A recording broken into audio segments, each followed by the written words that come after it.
പ്രാധാന്യമുള്ള ഏത് വിഷയവും ഏത് കാര്യവും ചെയ്യുന്നത് നമ്മൾ വളരെ കെയർഫുൾ ആയിട്ട്, വളരെ സൂക്ഷ്മതയോടെ. ഉദാഹരണത്തിന്, സഭായോഗത്തിന് അലക്ഷ്യമായിട്ടിരിക്കുന്നവരും ഒരു ചെക്ക് എടുത്തിട്ട് അത് എഴുതാൻ തുടങ്ങുമ്പം അലക്ഷ്യമായിട്ട് എഴുതുന്നത് ഞാൻ കണ്ടിട്ടില്ല.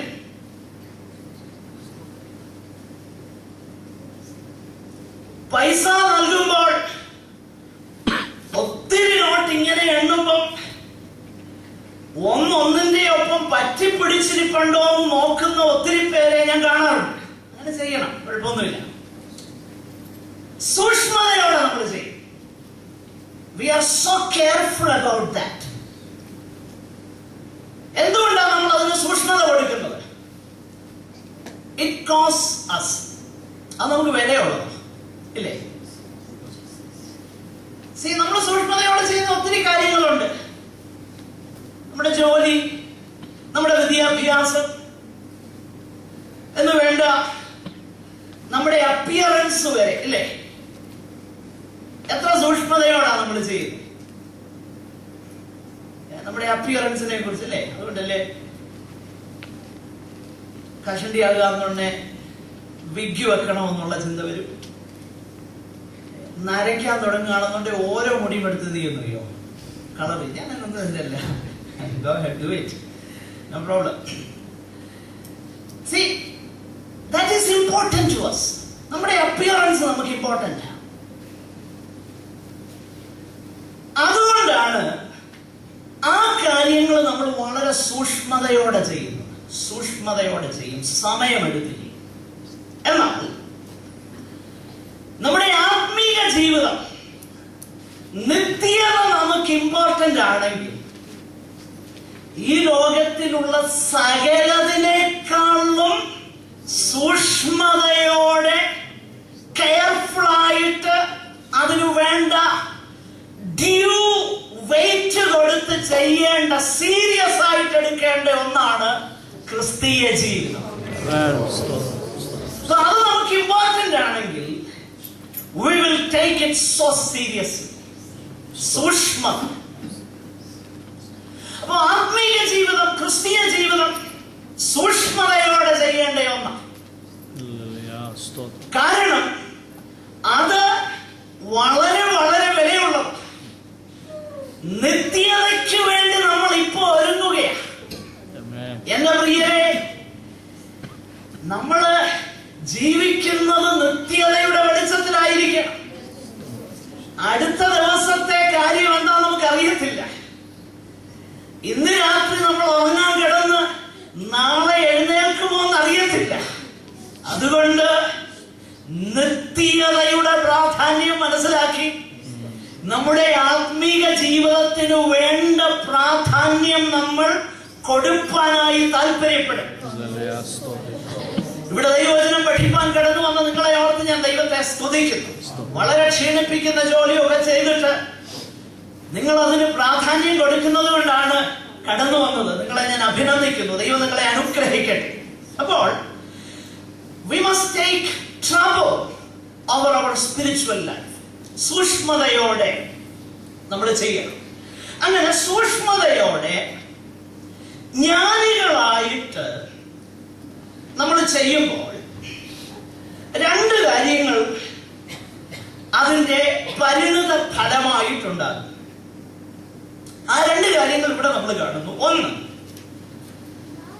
ഈ കാലം ദുഷ്കാലമാകൊണ്ട് നമ്മൾ സമയം തക്കത്തിൽ ഉപയോഗിക്കും. അപ്പൊ ജ്ഞാനത്തിന്റെ ലക്ഷണമെന്ന് പറഞ്ഞാൽ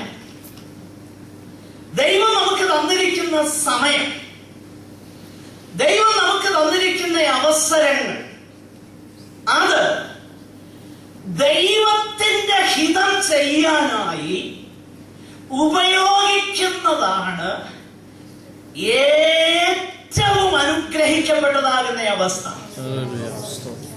പ്രിയമുള്ളവരെ, നമുക്ക് എല്ലാവർക്കും തന്നേക്കുന്നത്. ഏറ്റവും ബിസിയായിട്ടുള്ള ആള് തുടങ്ങി ഒരുപക്ഷെ ഒരു ജോലിയും ഇല്ലാത്ത ആളിന് വരെ ദൈവം കൊടുത്തേക്കുന്നത് എത്രയെന്ന് അറിയാമോ? 24 മണിക്കൂർ. ആ 24 മണിക്കൂറിൽ ഓരോ മണിക്കൂറിനും 60 മിനിറ്റുകളും. അതും ഈക്വലി ദൈവം കൊടുത്തേക്കില്ല. എന്നാ ഞാൻ ചോദിക്കട്ടെ, ഈ ഈക്വലി ദൈവം ഡിവൈഡ് ചെയ്തിരിക്കുന്ന സമയം ഉപയോഗിച്ച് അനേകർ നമ്മളൊന്ന് ചിന്തിക്കണം. നമ്മുടെ ഒപ്പം കർത്താവിനെ കണ്ടേ ഒത്തിരി പേരുണ്ടാകും. ആ കാലഘട്ടത്തിൽ, ആ സമയത്ത്, ആ പ്രായത്തിൽ യേശുവിന് വേണ്ടി ജീവിതം സമർപ്പിച്ച ഒത്തിരി പേരുണ്ടാകും. നമ്മളൊന്ന് കമ്പയർ ചെയ്ത് നോക്കിക്കേ. ഒത്തിരി പേര് അവരുടെ സമയം വൃഥാവാക്കി, നാടൻ ഭാഷയിൽ പറഞ്ഞാൽ ഞങ്ങളുടെ നാട്ടിലൊക്കെ ഇങ്ങനെ പറയാറുണ്ട്, നട്ടപ്പോഴും ഒരു കൊട്ട, പറിച്ചപ്പോഴും ഒരു കൊട്ട. അതേ നിലയിലിരിക്കുക. ഒരു വളർച്ചയുമില്ല, ഒരു പുരോഗതിയുമില്ല.